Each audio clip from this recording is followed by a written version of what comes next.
नमस्कार साथियों, मैं पीयूष जाखड़ उपस्थित हूँ आप लोगों के बीच में। आपके जो अध्यापक पात्रता परीक्षा के फॉर्म चल रहे हैं उसके अंदर एक समस्या देखने को मिली है कल। वो समस्या ये है कि नोटिफिकेशन में साफ साफ दे रखा है कि जिसने ग्रेजुएशन और बीएसटीसी कर रखी है वो लेवल 2 के लिए एलिजिबल है, लेकिन वहां पर अभी तक किसी प्रकार का कोई भी ऑप्शन हमें दिखाई नहीं दिया गया है। जो 2022 में दिखाई दिया था वैसा अभी तक कुछ नहीं है। तो इसके लिए आपको घबराने की आवश्यकता नहीं है। देखो, इसमें भी कई प्रकार के विवरण होते हैं। जैसे मान लो आपने ग्रेजुएशन और या मान लो बीए या बीएससी साथ में रेगुलर कर रखी है, तब वो वैलिड नहीं होगी। आपको प्राइवेट करनी पड़ेगी तब जाके वो वैलिड होगी, या फिर आपके दो उसके बीच में गैप होना चाहिए तब जाके आप लेवल 2 के लिए एलिजिबल हो। तो वो सारी चीजें आप बुद्धिजीवी हो, आप सबको पता है। अभी हाल ही में लिंक एक्टिवेट हुआ है तो उसको सुचारू रूप से कार्य करने में समय लग सकता है, समय लगेगा, कोई दिक्कत की बात नहीं है, वो हो जाएगा सही। उसमें आपको घबराने की आवश्यकता नहीं है।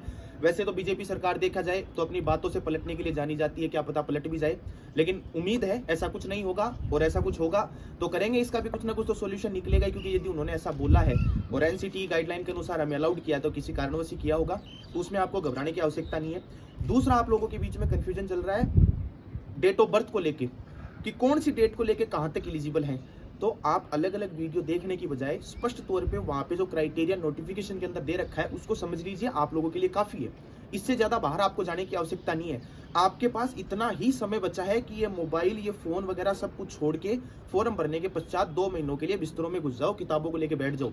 किसी टीचर को पकड़ने की आवश्यकता नहीं है। बुक्स वगैरह मैंने आपको पिछली वीडियो में बता दी थी कि कौन सी पढ़ो, क्या पढ़ो, बहुत ही स्पष्ट भाषा में सारी चीजें बताई थी। तीसरी चीज की बात करें तो जो कल मैंने वीडियो में बताया था कि किसी भी कोचिंग संस्थान के मुद्दे को राजनीतिक रूप देने का प्रयास मत करो, ये बहुत गलत चीज होती है। कल जहां पे निर्मल चौधरी जिंदाबाद के गाने लग रहे थे वहां पे आज निर्मल गहलोत के लग रहे हैं, क्योंकि जिन बच्चों ने फीस जमा करवाई थी ना उन बच्चों की क्लासें नहीं लग रही अब वहां पे, और पात्रता परीक्षा चंद दिनों दूर है, मात्र 2 महीने बचे हैं बच्चों के पास में। तो जिस गरीब बच्चे ने फीस जमा करवा के वहां पे रहने का खर्चा देके वो वहां पे पढ़ रहा है, तो उसके लिए विकट समस्या खड़ी हो जाती है। किसी भी मुद्दे को राजनीतिक रूप देना सही नहीं होता हमेशा। हाँ, बच्चों के साथ जो कुछ भी हुआ उसके लिए हमें खेद है और कोचिंग संस्थान अपनी गलतियां सुधारने का प्रयास करेगा। मानवीय भूल होती है, हो जाती है। मैंने कल 4 क्रम बताए थे गलतियों के, कि गलतियों का क्रम किस प्रकार से था, उनको ध्यानपूर्वक सुने, आप लोगों को समझ में आ जाएगा। और भी किसी प्रकार की कंफ्यूजन हो, आपके मन में कोई दुविधा हो तो आप मुझे पूछ सकते हैं और कमेंट बॉक्स में जरूर ये लिख के बताएं। और मेरी जहां तक सोच है, आप लोग 1 जनवरी के पश्चात ही अध्यापक पात्रता परीक्षा का जो फॉर्म है उसको फिलअप करें, उससे पहले नहीं करें। कोई जल्दबाजी करने की आवश्यकता नहीं है। सुव्यवस्थित रूप से अपने किताबों पे ध्यान दें।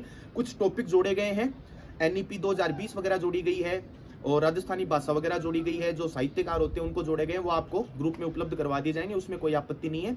बाकी पढ़ते रहें, पात्रता परीक्षा बहुत नजदीक है। ये भी एक कठिन परीक्षा के रूप में जानी जाएगी, इसको इतना हल्के में ना लें। धन्यवाद, जय हिंद।